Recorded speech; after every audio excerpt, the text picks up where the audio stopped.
garaakoo maradhee qoonqoo koo of qorsee garaachaa gubadhee sagal achi ol ka'ee 90 taa'ee amuummiin naaf gamee irriba lagadhee kitaaba luqquumee qola duwwaa godhee dabtara arraabee lafee isaa nyaadhee borii koo fooyyessuuf dirqama fudhadhee dirqama hangafummaa adaraa haadha koo tamsaasa doofummaa abdii kan abbaa koo bilisummaa arguuf fedhii lammii kootii of kennee falmachuuf daarii maatii kootii uleedhaaf harkaanii lukaanis dhiitame qaamaa mammadaa'ee fuulas kabalame lafarra foqoqee awwaara sibadhee jalaa miliquudhaaf lubbuu koo tufadhee gaaffiin koo deebiinsaa dullaadhaaf rasaasa lafeedhaa caccabee albeedhaan qalame haati koo na eegdi maaloo isheef game anaaf hubachiisaa akkan fagoo deeme dhaqaatii ittimaa akka wareegame.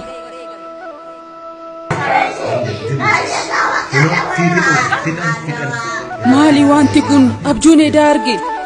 naasuun irra kutee kan sombana orge hirribaana kaasee kan na haasofsiisu sammuuna takaalee nagaana dhabsiisu bineensi daggalaa achoon natti galte waan koo foraabessi oobdi tolna horte manatti na doorsisu qofummaa koo arganii haadha hiyyeessaa ta'uu koo sirriitti hubatanii anis dhala qaba ilmoo koo tokkitti isheen amma galtee siif qotti qoricha iddoo si mancaastee bakkeettis bittinsa akka inni sochooneetti daarii koo naa cimsaa egaa mootummaan kee geeraa dhumisaa eessa abbaa keelitti ammas bittinsa kunoo toliyoota ishee qeerroo mataa daabee korma kutattuu dhalaa ijoollee jajjabee meerree miiltoon keessan ilmoon koo eessatti haftee isheen seenaa abbaa ishee dhiiga diinaan caaftee ilaamee haadha koo armee koo kuulanii akkamiin siif bariitee guyyaan har'aa kuni dhalli kee milkoofnee hirmii kee baafadhu sabbata keetiinis mudhii kee hidhadhu. wayyoo yaa dhala koo tokkitti akka kuma maaloo maaltumamee mee dafaanatti maa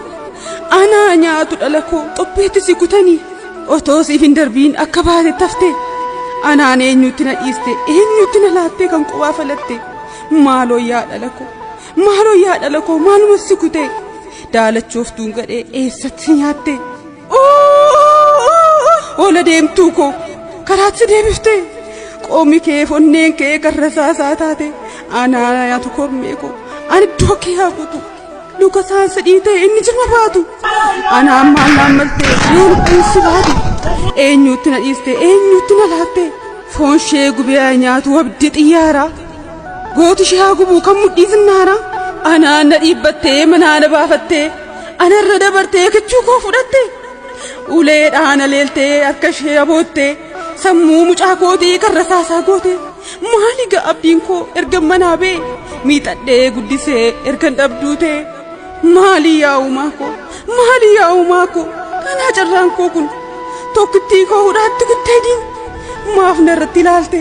maalitti yakke maaf narratti goobsite warra dhala bakkee maaf na shakkisiista har'as jiraachuu kee kadhata koo hundaaf kanadhaa deebiin kee keessa koo gubatee onneen na boba'ee boqonnaan dhabee ol galee gadi ba'ee dhiiga koo toldaffee sammuun na madaa'e jedhe danda'ee jiraadhu utuu kana arguu gumaa dhala kootii adaraan naaf baasa an jiraachuun fedhu ka'een of rarraasa natti hin dhiyaatina na ilaalaa yommuu na baafadhu ilmoo koo biratti dhaqaa na awwaalaa.